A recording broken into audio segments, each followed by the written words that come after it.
Thank you, Chairperson. Chairperson, I make this address because I think there's been a lot of exchange, correspondence exchange, and the propaganda machine out there has been quite alive. And I thought it's important that we place certain things on record because I said this on the first day of this commission. And the letters demonstrate that people don't believe our undertaking. I said to the chairperson that the former president established this commission and is willing to cooperate. So all the speculation about yes, you did. is untrue. Mr. Mancha did set out some of the problems that emerged here, the notices that we didn't receive. So I do not want to traverse that ground. The ground I want to traverse starts from the 30th of April because the speculation and some of the misunderstandings emerge from the correspondence starting from that day from the Commission.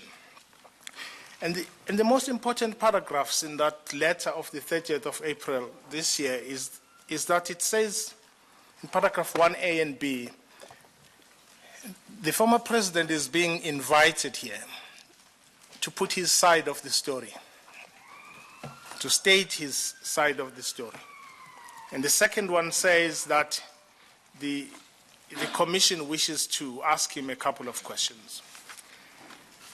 And the second letter then from there, and I want to state this because there's been a misunderstanding about why his attorneys were inquiring. You will recall, Chairperson, that in terms of your rules, the rules of this Commission, 3.3 in particular, one of the rights of the witnesses or implicated people is that they make an election when you tell them that you believe they are implicated. They make an election that I've listened to this, I have read the statements, I do not think I am implicated. And they do so at their peril, of course, because they must accept that you may make an inference. And the former president made that election in respect of all. And this was done in careful consideration of whether or not he had been implicated in the two crimes that this commission is about, fraud and corruption. We're not sure about the other one because its elements are not yet established, the one called state capture. So in the second letter, we request the questions.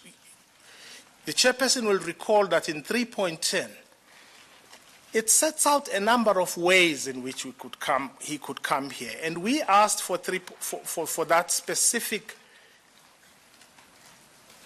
we made that request. We were not being facetious. It was a request because, as you will see today, I hand over Mr. Zuma to you, the former president, without knowing what he's going to say. None of us in this room know which names he's going to mention. And we were asking that question because an unfairness has happened in this commission, where people have been blurbing names of people, connecting their own dots about people. And those people have not been able to be noticed, to be given notice in time. And of course, there is some injustice that Mr. Zuma may do today. And that is why we were asking for specificities so that we could prepare him, we could advise him to go to certain people and not mention names of people without you as the commission giving them notice. That was not appreciated by Mr. Pedler or on your behalf, because there was a belief that we were doing a Stalingrad or a Zuma tactic, as it's called. You will see that the other letter, we have an exchange until the 24th of June. Chairperson, the letter that really, I think we must record it for your attention, although it's done on your behalf, but I'm certain that these particular words, because they were difficult for us. It's the letter of the 7th of June. We tell your Mr. Pedler, or the attorney tells him, please, in terms of which rule are we coming? And of course, because he has adopted, or there's a position that this is not genuine, he tells us, he says, this is done in terms of no rules. And that's one part that is missing out there, is that we are told by a creature of statute that they are calling a witness in terms of no rules. He says it's a courtesy. We write because we say, this is dangerous. We want to prepare him. Well, the next letter is the letter of the 12th. It explains exactly what I've said to the chairperson. On the 20th, there's another letter. Then on the 24th of June, chairperson, you will see the tone of Mr. Mancho's letter. He does give up because his client has given up. And he says, well, I'll bring him. Chairperson, I'm raising this. That was the last letter. I'm raising that because there's truly a particular, a disturbing attitude that one finds in the letters. And it's an attitude that one does not expect in a legal process like this, that is designed to treat each and every witness as a witness who must be put to rigor. And we believe that had we been given an opportunity to prepare Mr. Zuma, to advise him about people's names that he may mention, that he can't do so without those people being given notice, this process today would be much better. And so I'm going to hand him over to you, Chairperson. I'm making these things because he's not my guest today, he's yours. Is that I've brought him here to you with reservations about how he's been called, with reservation about the unfairness that may happen to people he may mention. He may mention you, he may mention Mr. Pretorius, he may mention all sorts of people we don't know. And what do we do about the unfairness of the process? Chairperson, those are the words.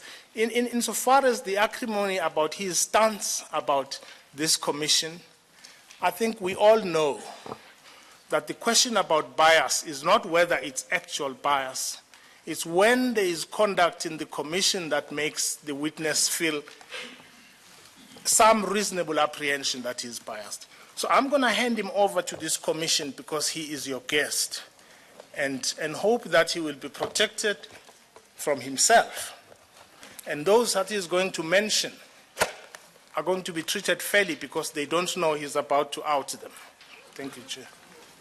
Well, before you sit down, Mr. Skakane, as you say, the letters from the acting secretary of the commission were written on my behalf. Yes, Chair. Actually, I fully approved each one of them, and so I just want to make that clear that the words in the letters can be taken to be my words.